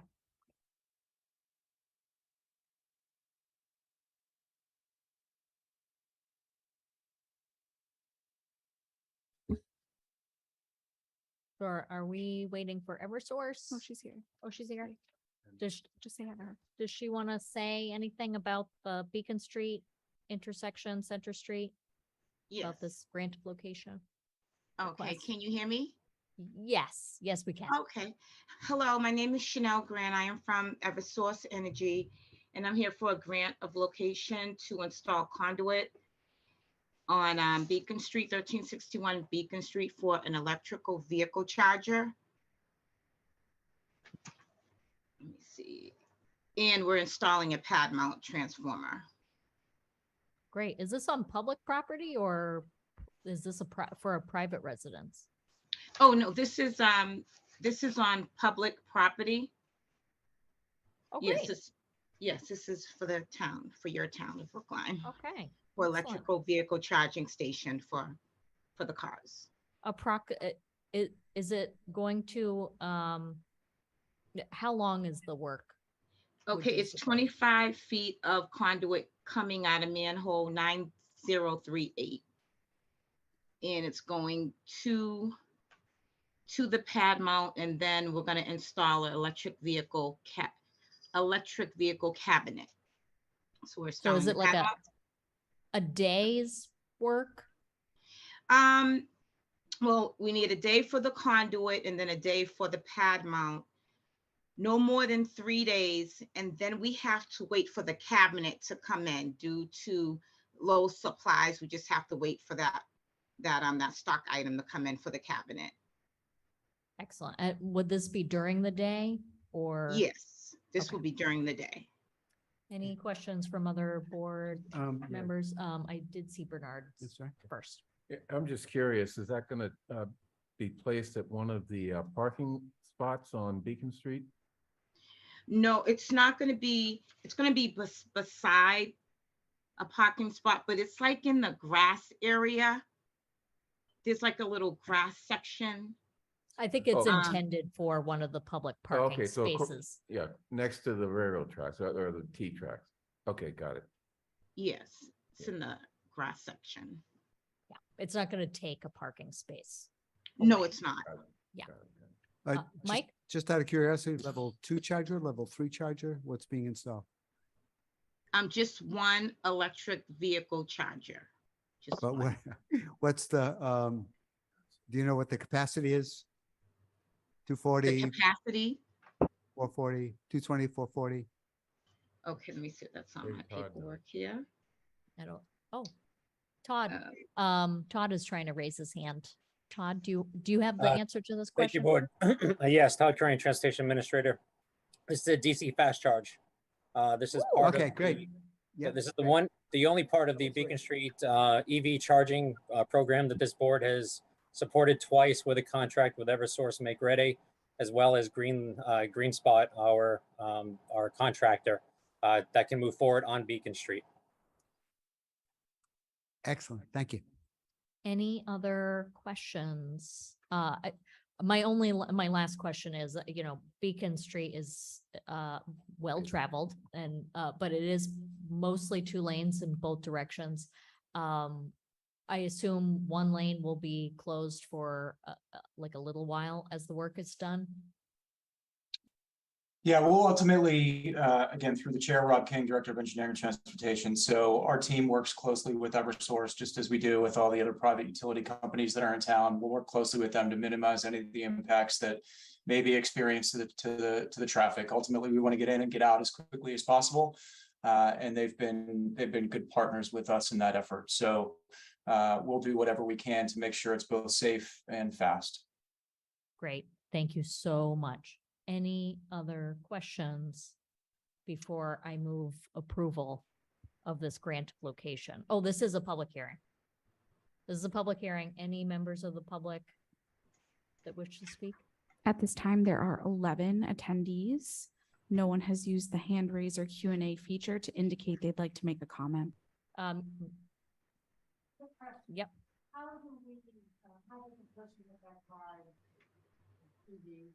How do they pay for the service? And how many of these stations are planned for the future? So the question was, how does somebody who wants to use this station pay for the service? And then how many stations are planned for the future? I think Todd might have the answer, Sure. or Rob, if whichever. Yes. So this is a DC fast charge. This is the only station going in at this location. This plan only called for 1 DC fast charge at the location. It does have growth potential for future rollout at this location. However, we're only planning on 1. Green Spot, which the select board has an agreement with, will purchase and install the equipment, as well as maintain the equipment and the space. Those that want to use it will most likely have to download the Green Spot app. They will be charged a fee that the select board has to approve for that. But that's all going to be approved by the select board, reviewed and approved by the select board per the agreement once the equipment's actually installed. So similar to Charge Point, where you'll have to have an app where you connect with the charger itself and activate it. Okay. Todd, do I remember that it was like 14 chargers up and down Beacon Street? And if you happen to remember how many there are townwide planned? Yeah, so initially this called for 14 chargers. As you know, we were unsuccessful in getting a permit from the MWRA to move forward with all of the other locations except for this one. So this is the only one moving forward on Beacon Street. We have been able to flex our agreement with GreenSpot and Eversource and are looking at installing 10 level 2s in the Fuller Street lot and 10 level 2s in the Kent Webster Street lot instead. So right now we currently have 5 dual ports, so 10 chargers townwide that are publicly accessible. This will be our first DC fast charge. We have another grant through Mass DOT for the installation of 2 DC fast chargers in the Kent, the Webster Street lot in Coolidge Corner as well. And then we'll be adding the 10 level 2s in the Fuller Street lot, as well as the 10 level 2s in the Kent Street lot. So over the next year and a half, we'll be more than tripling our charging capacity that's publicly accessible. Wow, thank you. I still assume that there are no members of the public that wish to speak. Deborah Brown has her hand raised. I'm going to promote you.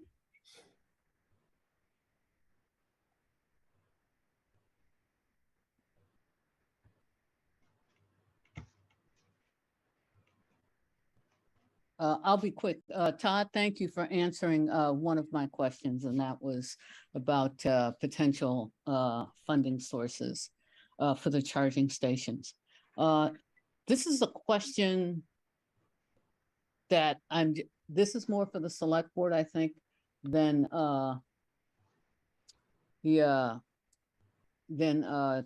or the other folks there. But query. We're spending these resources, or we're accepting resources, for charging stations. And I'm wondering, how have we thought about equity in this climate change context? So for example, I think 5 years ago, I said maybe some of the Metco, or at least one of the Metco buses could be, an electric bus. Partly because the fumes from the buses, exacerbate asthma, and, they're traveling far greater distances likely than, a Brookline resident. So I would just like select board, as we are very much gung-ho on, greening the climate, that we think about environmental justice and what are we doing for people who are disproportionately impacted by climate change. So that's it. Thank you. Members of the public? Okay. My understanding is that we get money for these charging stations. Is that fairly accurate still? Todd? So with respect to, the installation of these charging stations is not costing the town anything. Eversource, through the DPU agreement, Make Ready program, is paying for all the infrastructure installation. And then GreenSpot is paying for the purchase and installation of the chargers. Even the 2 chargers that we are planning on installing and operating ourselves, DC fast chargers, we secured a grant from the state that's covering, I think, about 70% of that as well. And we are proposing to use TNC money for the additional. With respect to the charging, so yeah, the GreenSpot is going to charge a fee. The select board has to approve the fee. You can certainly, I imagine, will want to build in an equity charge in there that's common in communities, a reduced rate for equity reasons. However, in terms of the charge, in terms of receiving revenue, I'll have to look at the agreement. I know there is a slight revenue share, but it's after we cover the cost of the purchase and installation maintenance by GreenSpot. Todd, my issue is less about the amount of money spent. Deborah, and more you about really equity. should be waiting for the chair to recognize you. Oh, I'm sorry. Okay, I'm sorry. Deborah, if you have another comment, but this is not meant to be a back and forth with you and staff. Yeah. No. My point is that it's not about money, it's about equity. It's about equity. It's about access to clean air. Okay, my point is, it is about money. These are free. Okay. Then you don't close the public- understand equity. Close the public hearing. Any other comments or questions? Bernard? So this sounds very interesting and a sort of win-win for us. But we're basically giving town assets in the form of public land to a private company to run a business that we get a little bit of money from. Is that an accurate way of putting it? Nothing wrong with that. It's just, I think we need to be clear. Yeah, so I'm not essentially sure we I are understood your question. similar to the let's, the Marriott Hotel. We have the public land. They will be installing a charger on top of it. And we get access relative to expansion in the EV, a profit share, and they cover the cost of installation, maintenance, and operations. Mike? Yeah, Bernard, it's kind of like what we did with Zipcar. There are some locations where we turned a spot over to Zipcar in order to take vehicles off the road, basically.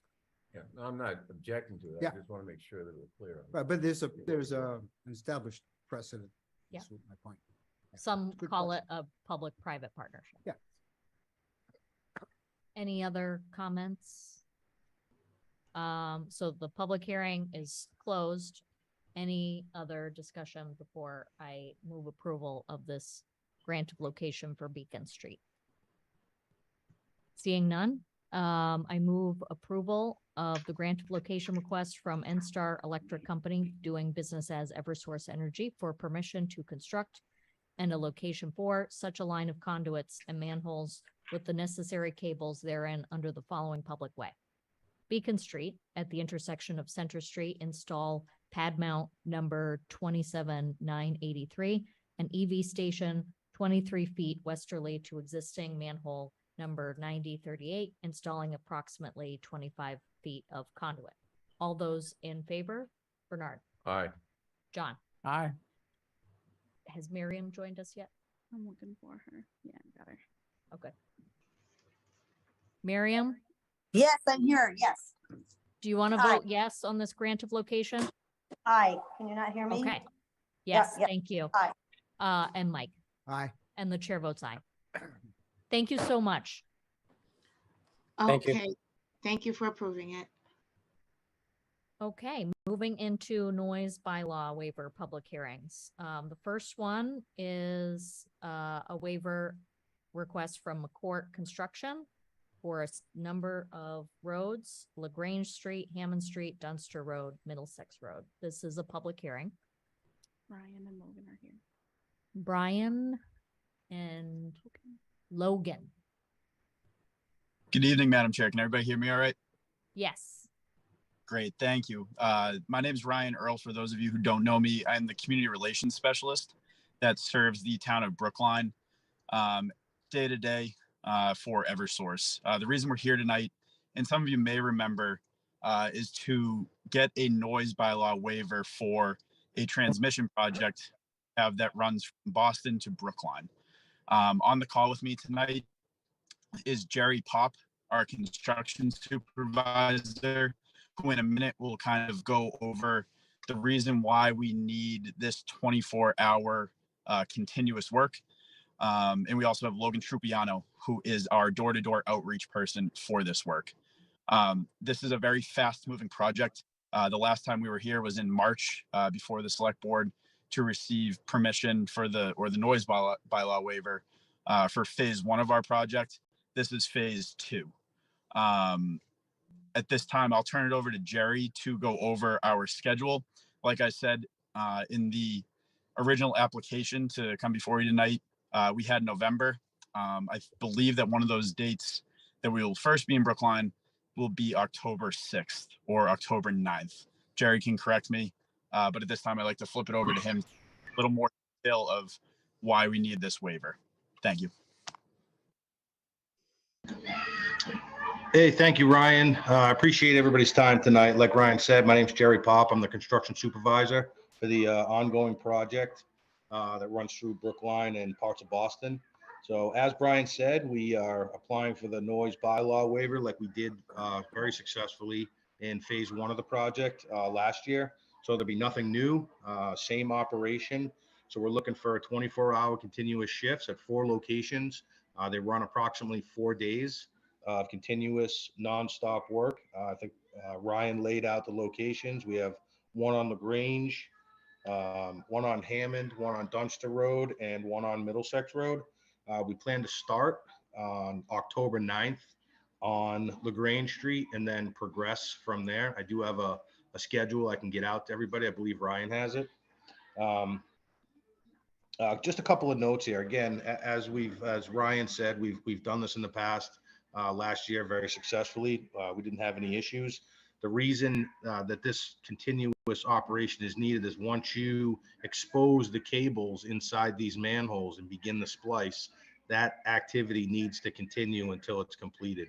We can't risk leaving this cable exposed inside the manholes to atmosphere or any other conditions that would possibly damage the cable. So that's the need for the 24-hour continuous shift. I'd also like to point out that we did some initial studies on the first phase, and we are over the maximum allowable 24-hour noise level by very minimally. The only thing that runs throughout the night is a small portable generator, which doesn't create a lot of noise. And I believe, and Logan can attest to this, he's our outreach specialist out in the field, talking to the communities. I don't believe we had any issues with any residents last year when we did this operation. Last year, again, I worked really well with Sergeant Heavey, Brookline PD, to make sure we had details scheduled. We do have traffic management plans in place that work very well throughout the operation. And again, I've worked very well with Brookline PD to coordinate the continuous details also. And again, this project is underground transmission from substation to substation, which does, provide reliability through our network and reliability through Brookline. So if anybody has any questions, I'd be happy to answer any construction or schedule questions. I see a couple of hands up on my board. I'm glad that you brought up that you did do this work about a year ago and received minimal complaints. If that is not the basis of one of the follow-up questions by one of my board members, I will ask it. But first, Mike. So is it it sounds like there's a portable generator sitting up on the surface, presumably, and the work is all being done in the manhole. There's no excavation that's going on, no construction vehicles beeping backup horns and that sort of thing. That's correct. Yep. The only time that vehicles would be entering or exiting the work zone is a change of shift at the 12-hour mark, because we do run 12-hour shifts.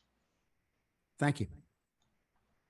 Any other questions? So you did do something similar to this, 4 days of continuous work. Any complaints whatsoever, or just minimal? I can speak on that. Generally speaking, we sometimes get some concern on the front end of, just asking questions about what it's going to be like. However, during the work itself, we received no complaints. Oh, wonderful. Are you Logan? I am, yes. Thank you. This is a public hearing. Any members of the public? I assume that people were noticed, the abutters. Okay. At this time, there are 12 attendees. No one has used the hand raise or Q&A feature to indicate they'd like to make a comment. I'll just give it a second. If we don't have anyone, then I will close the public hearing. Any other discussion by board members about this work or these locations? Has Miriam tried to get my attention? Nope. Okay. So I will move the language to be voted now that I've closed this particular public hearing.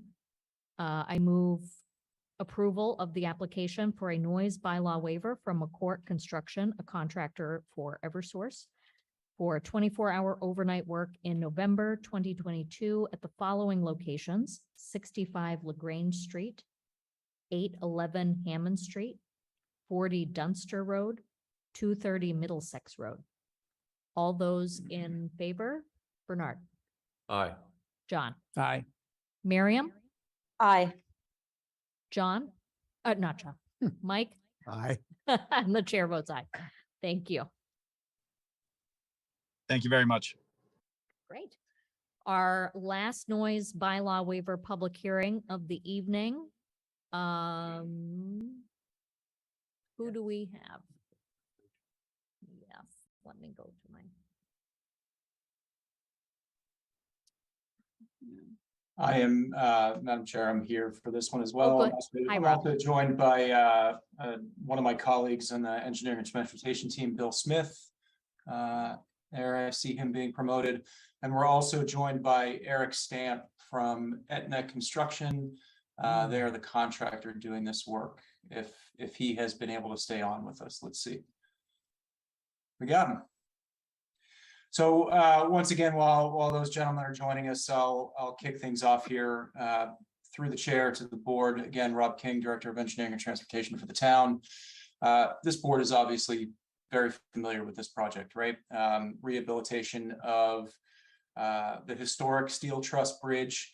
If memory serves me correctly, Bill certainly will correct me, 1894, the date. So spanning the MBTA Green Line.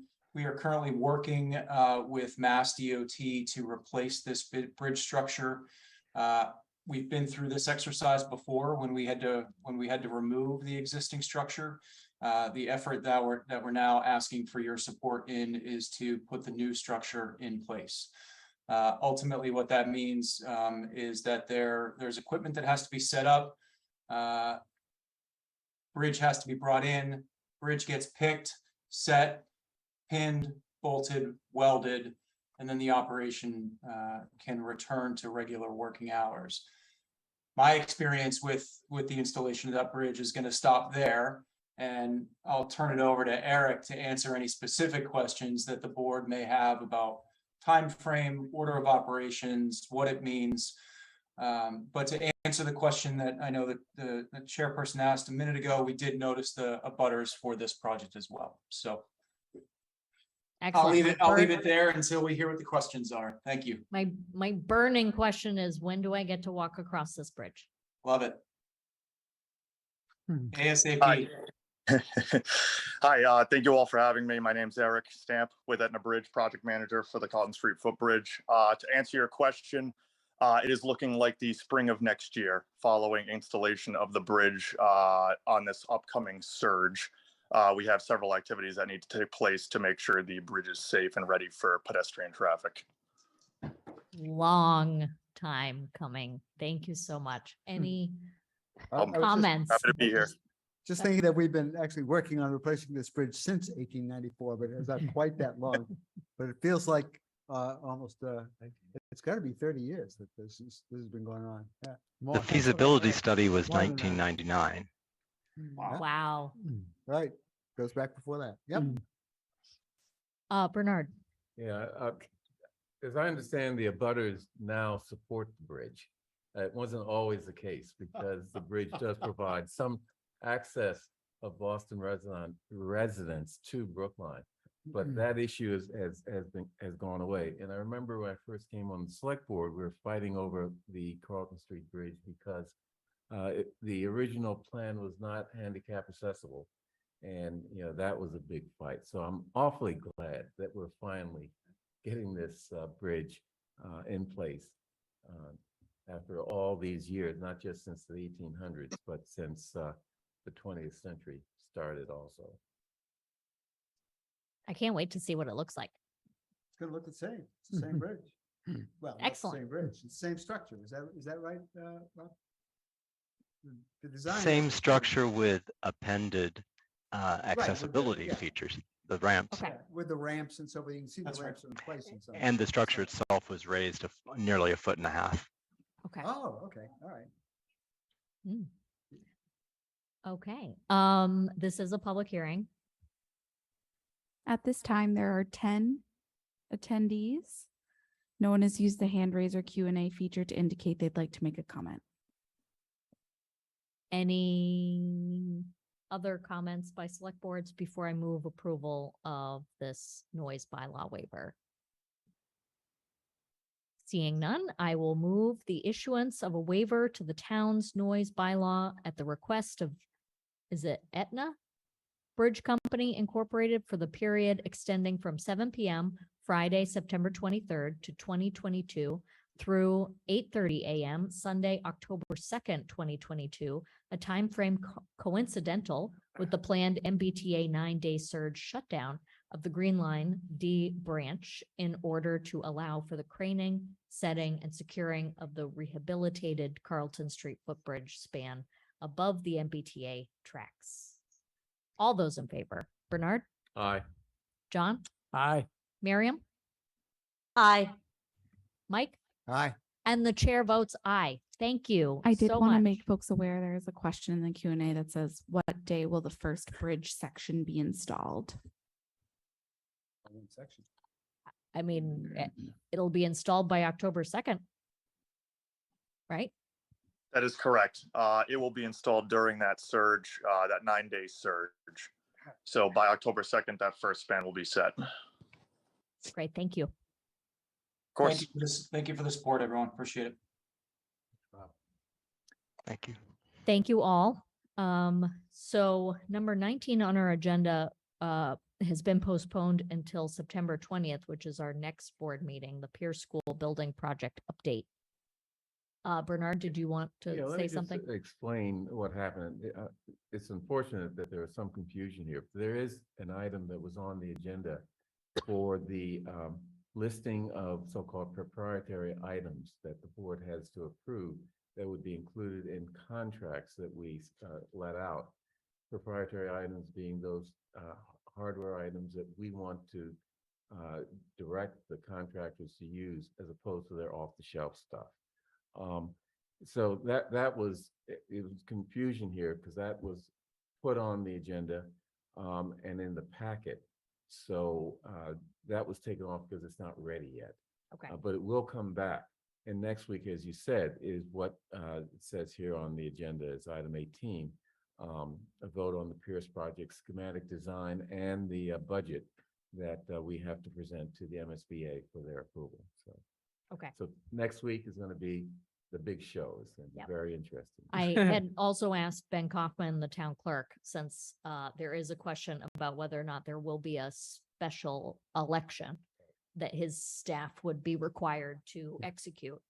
So he will be part of that agenda item. Do you, Bernard, do you know whether we need to name the date for election at this point?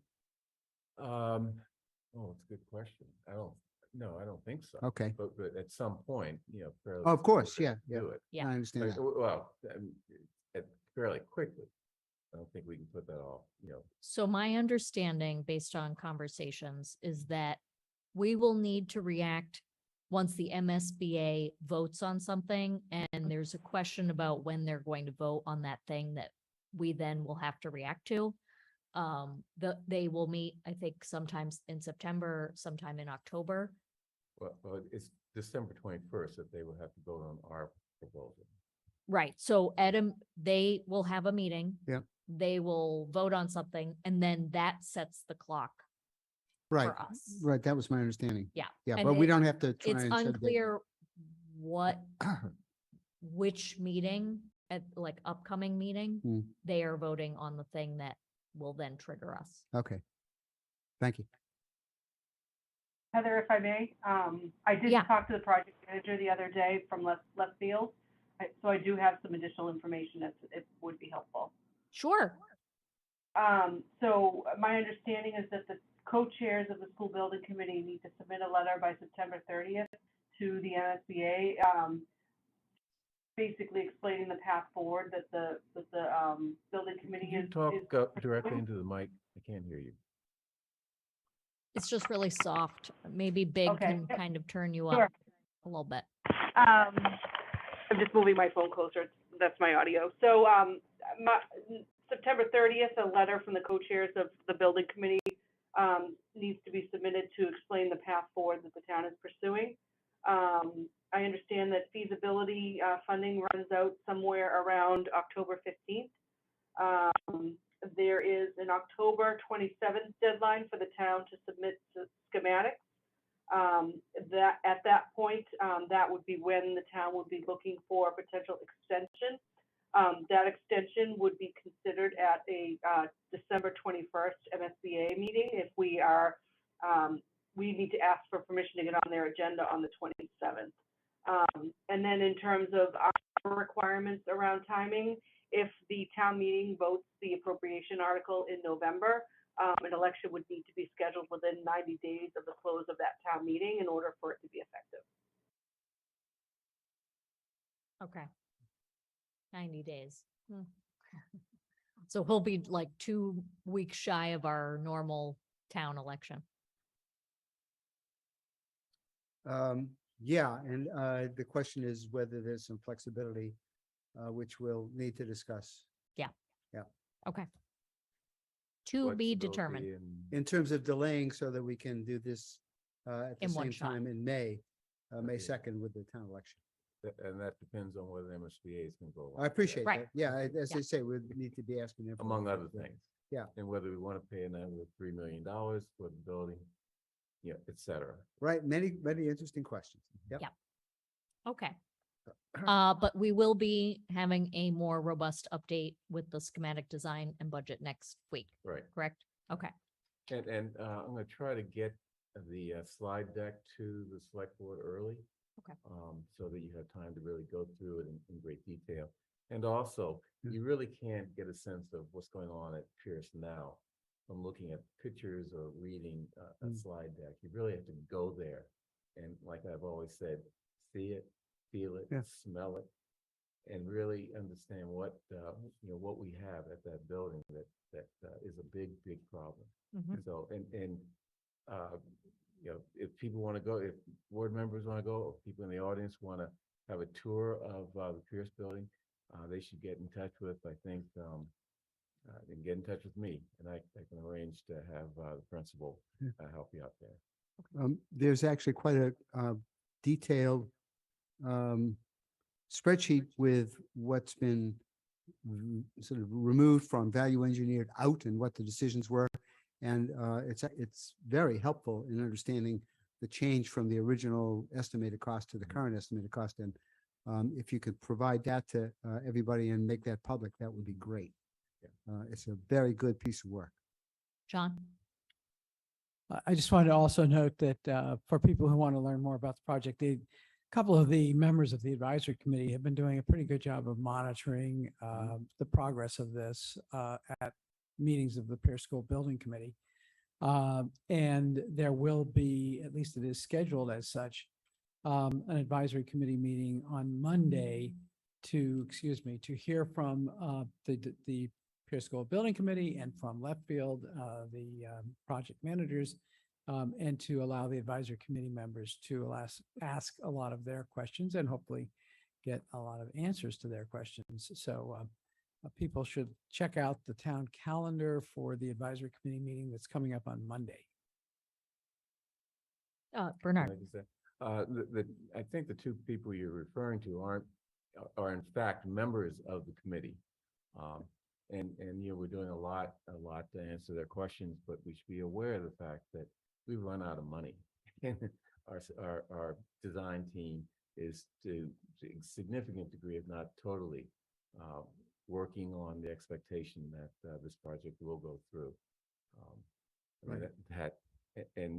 have a great design team, so that's not a problem, but be aware that, we're asking them to do an awful lot. Well, we're asking the Great. town to spend a lot of money, so. Well, that's what we want to yeah, do. Yeah. Remember, we will talk about this in greater detail next week. Okay. Okay. So the last item on our agenda is board and commission appointments. There are some members of the Council on Aging, Advisory Council on Public Health, Transportation Board, and then there's a unique situation where we vote on the chair of the Police Commissioners Advisory Committee.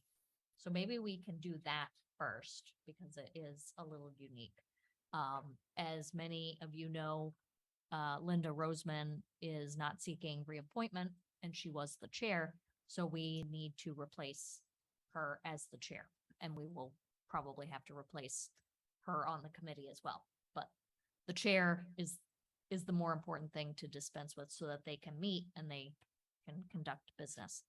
So at this point, I am recommending Judith Fabricant be the next chair of the Police Commissioners Advisory Committee. Any discussion before I move that name to be voted on? Seeing none, she was pretty much the only one who would say yes. No, but she is also extremely qualified. She's amazing. Yeah. Former judge. So let's grab her while she's still saying yes. Exactly, yeah. I move appointment of Judith Fabricant as the chair of the Police Commissioners Advisory Committee. All those in favor? Bernard. Aye. John. Aye. Miriam. Aye. Mike. Aye. And the chair votes aye. Okay, so circling back, there is some cleanup there. So there was a slate in the packet from the Council on Aging directors, Ruth Ann Dobeck, for our consideration. And I'm inclined to submit her slate.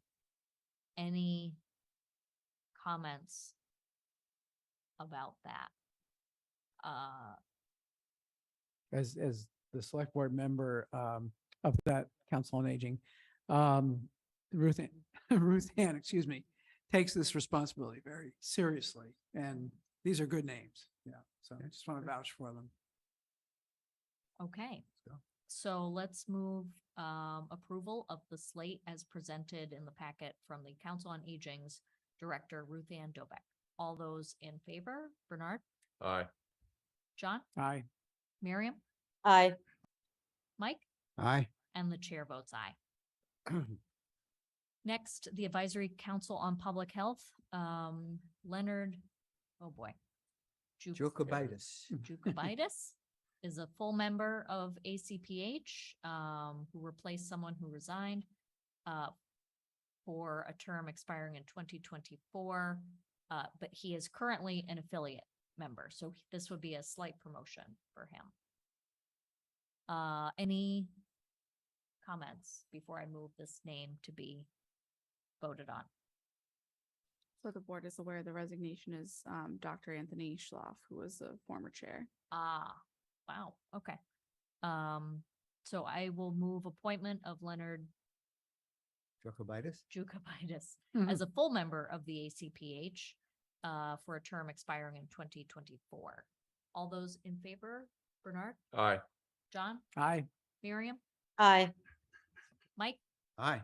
And the chair votes aye. And then finally, I remember when she came before us to interview for consideration for Parks and Recreation, or I believe the Disability Commission as well. Shanali Guadino has been serving for the Transportation Board. I would love to reappoint her for another 3 years. She's brought a very unique lens to the Transportation Board as, I believe, an occupational therapist. Any comments? I'd just say the Transportation Board is my old stomping ground, and I've sat in on a couple of meetings, and I've been very impressed with her. Yeah. Any? Okay. Bernard. Yeah, give me her name again. Shanali Guadino. I met with her shortly after we appointed her to Transportation Board. She had a lot of, basic questions.